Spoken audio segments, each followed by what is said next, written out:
In conformità ai risultati accertati, in qualità di responsabile dell'ufficio elettorale,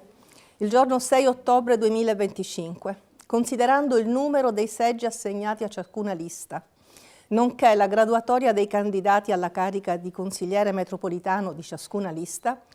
proclamo eletti consiglieri metropolitani di Genova per la lista numero 1, avente il contrassegno per la città metropolitana, alla quale spettano seggi numero 9, i seguenti candidati: Gandolfo Carlo, Podestà Fabrizio, Pastine Giuseppe, Rossi Andrea, Repetto Laura, Falcone Vincenzo, Ricci Elisabetta, Armanino Albino, Pastorino Flavia. Per la lista numero 2, avente il contrassegno Coalizione Progressista per Genova Metropolitana, alla quale spettano numero 9 seggi, i seguenti candidati: Stagnaro Giovanni, Damonte Stefano, Campora Giancarlo, Bruzzone Filippo, Franceschi Simone, Chiarotti Claudio,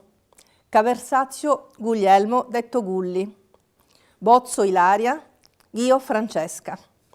Do lettura dei voti della cifra elettorale ponderata della lista 1 per la città metropolitana, che sono 43.551. Per la lista 2, Coalizione Progressista per Genova Metropolitana, 47.780.